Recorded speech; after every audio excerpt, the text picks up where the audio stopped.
அனைவருக்கும் வணக்கங்க. இன்றைக்கி நம்ம பார்க்க போகிறது திருநெல்வேலி மாவட்டத்தில் அமைஞ்சுள்ள தெற்கு கள்ளிக்குளம் மாநகரத்தில் பரிசுத்த அதிசய பனிமாதா ஆலயம் அங்கே நடக்கிற 2ஆம் திருப்பலி, அதாவது இன்று ஞாயிறு தின 2ஆம் திருப்பலியை தான் பார்க்குறோங்க. சுருக்கமாக அதனுடைய நிகழ்வுகளை உங்களுக்கு காட்டப்போகிறேன். வாங்க.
சொற்றொடர்கள் 9 முதல் 14 முடிய.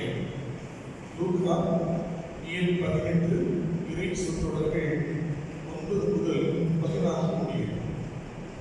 தாங்கள் நேர்மையானவர் என்று நம்பி மற்றவர்களை இகழ்ந்து ஒதுக்கும் சிலுவை பார்த்து இயேசு இந்த பொம்மையை சொன்னார். இருவர் இறைவனிடம் வேண்ட கோவிலுக்கு சென்றனர். ஒருவர் பரிசேயர், மற்றவர் வரி தட்டுள்ளவர். ஆண்டுகள் பிடித்து தொடர் மழை நமது மண்ணை குளிர்வித்திருக்கிறது. தொடர்ந்து ஆண்டவர் தன் ஆசீர்வாதத்தை நம் நிலத்தின் மீதும் நம் மீதும் பொழிய திருப்பலியை ஊக்கமாக ஜெபித்தோம். அன்பாக மக்கள், இந்த செய்தியிலே 2 நபர்கள் ஜெபிக்கிறார்கள். ஒருவருடைய ஜெபம் கேட்கப்பட்டது. காரணம் என்ன? முதல் வாசகத்திலே சீரா நூலிலே கூறுகிறார், தாட்சியோடு ஜெபிக்கும் நபரின் ஜெபம் மிகலை ஊடுருவிச்சு, வானத்தில் உள்ள மேகத்தை ஊடுருவிச்சு. எனவே அந்த வரி தட்டனுடைய ஜெபம் கேட்கப்பட்டது. அப்படியானால் ஏன் இந்த பரிசுகளை ஜெபம் கேட்கப்படவில்லை? சிந்திக்க இந்த வழிபாடு நம்மை அழைக்கிறது.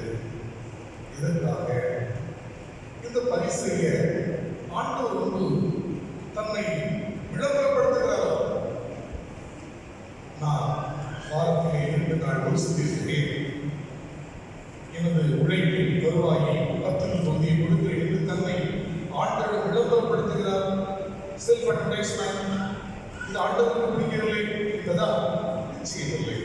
காரணம், ஒரு சிலர் இருந்தார்கள், தங்களுடைய வருவாயில் 10 பகுதியை ஆலயத்திற்கு கொடுத்து வாழ்ந்தார்கள். எனவே அவர்கள் ஒருவராக கட்டாயம் இந்த பரிசு இருந்திருப்பார். அப்படியானால் எதற்காக ஆண்டவர் இவருடைய ஜெபத்தை ஏற்றுக்கொள்ளவில்லை? இந்த முன்னுரையிலே கூறப்பட்டதற்கு பரிசேயர் தன்னை பிறரோடு ஒப்பீடு செய்தார். கடவுளுக்கு மிகவும் அருவருப்பான ஒரு காரியம் தன்னை பிறரோடு ஒப்பீடு செய்தார். அவ்வாறு ஒப்பீடு செய்வது ஆண்டவருக்கு அருவருப்பை கொடுக்கிறது.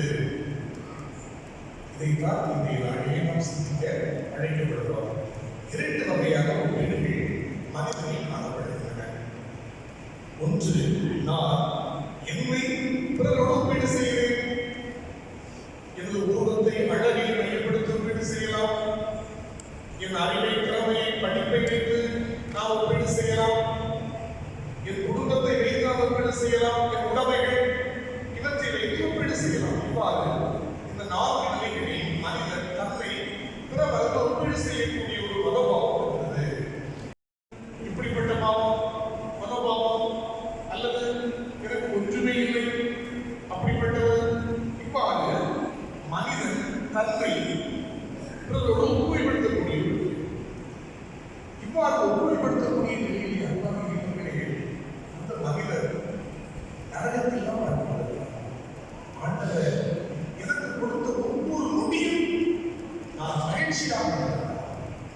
இதயத்தில் எழுத வேண்டிய வார்த்தை 1 தெசலோனிக்கேயர் 5:17.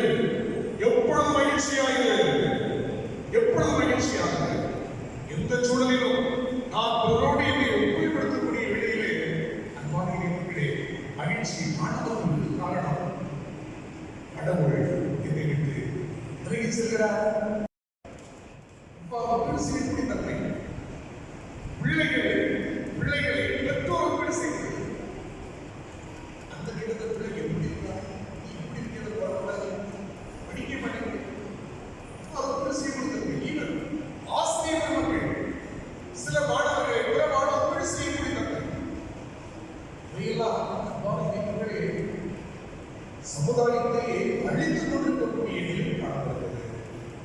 காரணம், ஒப்பீடு செய்வதனால் 2 வகை பாதிப்புகள் சமுதாயத்திலே நமது குடும்பங்களிலே மிக அதிகமான பாதிப்பை கொடுக்கின்றன. ஒன்று கர்வம், ஆணவம். இதைத்தான் இதை நற்செய்தியிலே பார்க்கிறோம். அந்த பரிசேயர் நல்லவர் வாரத்திற்கு 2 முறை வசூலிக்கிறார். நாம் வருடத்திற்கு 2 முறை தான் வசூலிக்க திருச்சபை நம்மை அழைக்கிறது. அதை கூட எத்தனை பேர் கடைபிடிக்கிறோம்?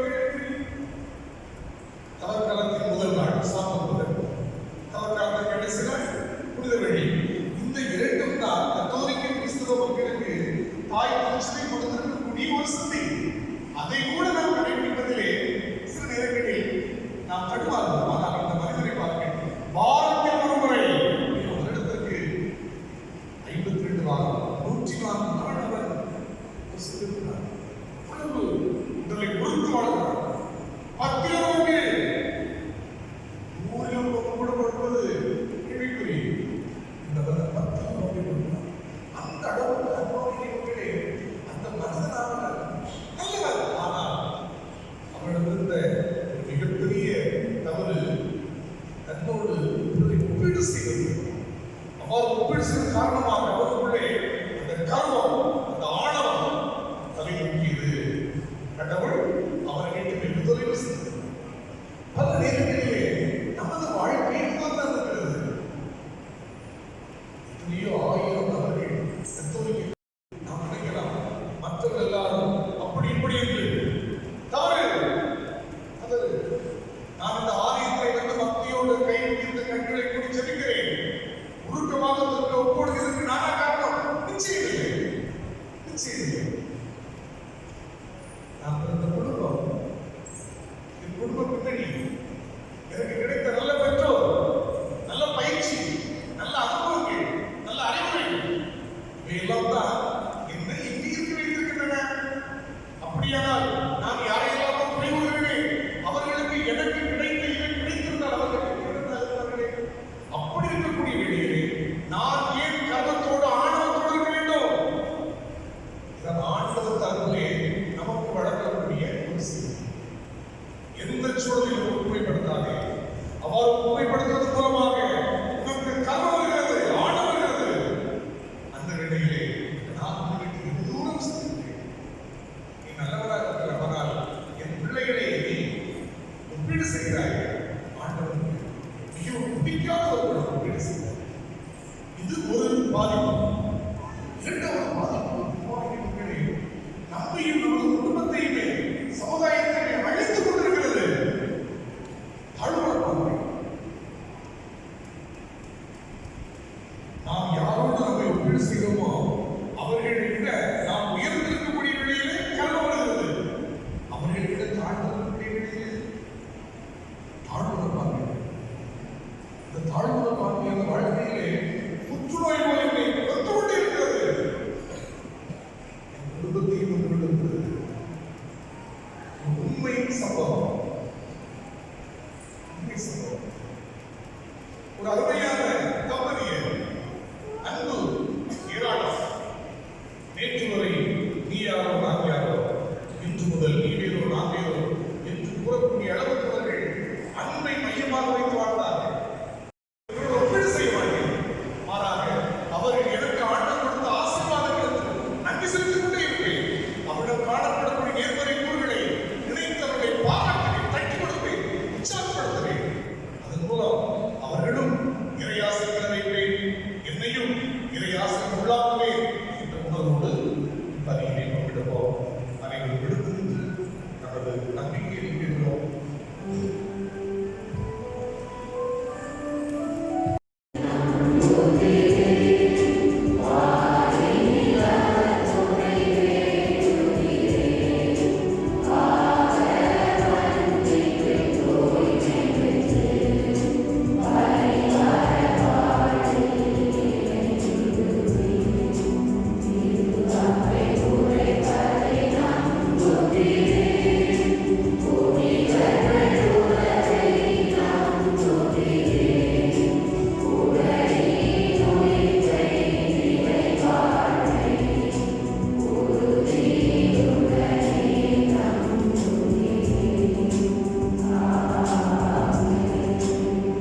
அன்பின் மழையை பொழிபவரே எம் இறைவா, எம் பகுதியில் போதிய மழை பெய்து முதன்மை தொழிலாகிய வேளாண்மை சிறக்கவும், குடும்பங்களில் அமைதி மகிழ்ச்சி நிறையவும், படிக்கும் மாணவர்களின் எதிர்கால குழப்பங்கள் தீரவும், வேலை வாய்ப்புக்காக காத்திருப்போம் உமது அருளால் பெற்றுக்கொள்ளவும், திருமணம் குழந்தை வரம் வேண்டுவோம் நிறைவாய் ஆசீர்வதிக்கப்பட இறைவா உண்மை மன்றாடுகிறோம்.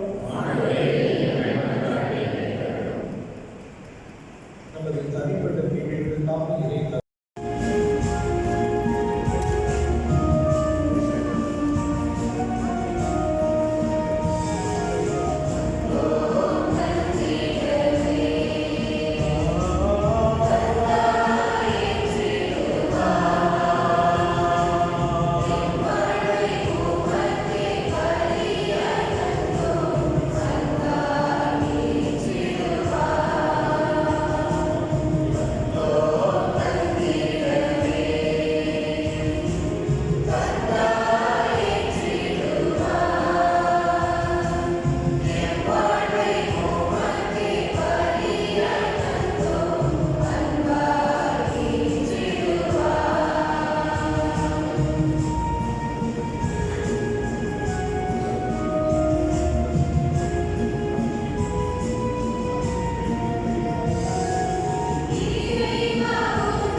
உங்களுக்காக கையெழுத்தப்படும் என் உடல்.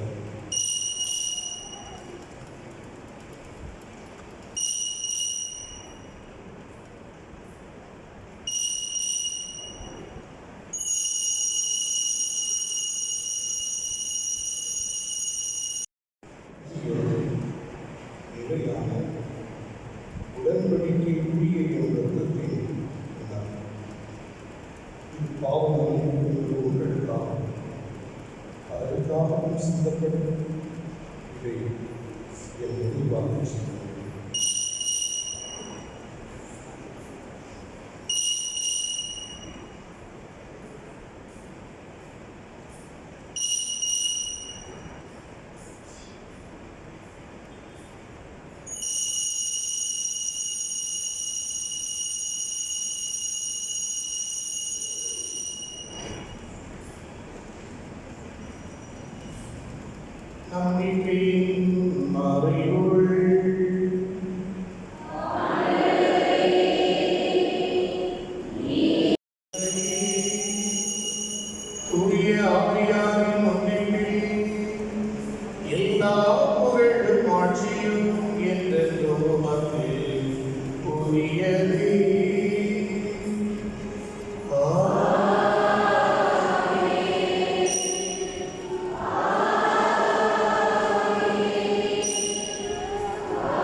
நற்செய்தி அறிவிப்பு பணி காணிக்கை குறிக்கும் நிகழ்வு ஆர்வமாக இன்று நடைபெற்ற இந்த 2 திருப்பலியில் குறித்துள்ள காணிக்கை நற்செய்தி அறிவிப்பு பணி ஞாயிறு காணிக்கையோடு சேர்க்கப்படும். இன்று 11 மணி அளவில் நமது கிறிஸ்து ராஜா அன்பியம் மற்றும் ஜெபஸ்தியா அன்பியம் ஆகிய 2 அன்பிய இல்லங்கள் மந்திரித்து ஜெபிக்கப்பட்டு நற்செய்தி அறிவிப்பு பணி ஞாயிறு காணிக்கை குறிக்கப்படும். அன்பான இறைவர்களே, நவம்பர் மாதம் 2ஆம் தேதியன்று திருப்பலிகள் தனிப்பட்ட கருத்துக்காக கொடுக்கப்படவில்லை. ஒரு குருவானுடைய முதல் திருப்பலி அந்த நாளிலே திருத்தத்தின் கருத்துக்காகவும் 2ஆம் திருப்பலி கல்லறை அடக்கம் செய்யப்பட்டுள்ள அனைத்து ஆன்மா நிலைப்பாட்டுக்காகவும் கொடுக்கப்பட வேண்டும். எனவே 2 குழுக்களுக்கும் ஆளுநர்கள் திருப்பலி இருக்கும். எனவே தனிப்பட்ட கருத்துக்காக நம்முடைய ஆண்களை பற்றியான திருப்பலி கொடுக்க மாட்டாது. இருப்பினும் பலர் நவம்பர் மாதம் 2ஆம் திருப்பலி 2 காலையில் நடைபெறும். மாலையில் 2 கல்லறைகளிலும் சரியாக 5 மணிக்கு திருப்பலி, அதைத் தொடர்ந்து 2 கல்லறை கூட்டங்களும் அர்ப்பணிக்கப்படும். இவ்வாரம் சனிக்கிழமை வெள்ளிக்கிழமை ஜெபமாலை மாதத்தின் கடைசி நாள். இந்த மாதம் அக்டோபர் ஜெபமாலை மாதம் வெள்ளிக்கிழமை 21ஆம் தேதி. அது ஜெபமாலை மாதத்தின் கடைசி நாள். எனவே காலை திருப்பலி நிறைவேற்றப்பட்டவுடன் தொடர் ஜெபமாலை நடைபெறும். கல்யாணம் செய்து எனவே அன்பு மக்களோடு கலந்து பேசி விரைவில் அட்டவணை விட்டப்படும். 25 அன்பியங்களுக்கு நட வரிசையாக ஒரு அன்பியத்துக்கு அரை மணி நேரம், 12 மணி நேரம், 6 மணிக்கு தொடர்ந்துன்னா 6 முடிப்போம். அதைத் தொடர்ந்து 6:30 மணிக்கு நமது அன்னையின் சூழ பகுதியானது நமது ரத வீதியில் ஜோமாலை பகுதியாக நடைபெறும். அதைத் தொடர்ந்து மாலை வளாகத்திலே ஜோமாலை மையப்படுத்திய மறைமுறை, அதைத் தொடர்ந்து நற்கருணை ஆசி நடைபெறும். தொடர் ஜோமாலையில் குறிப்பிட்ட நேரத்தில் அன்பிய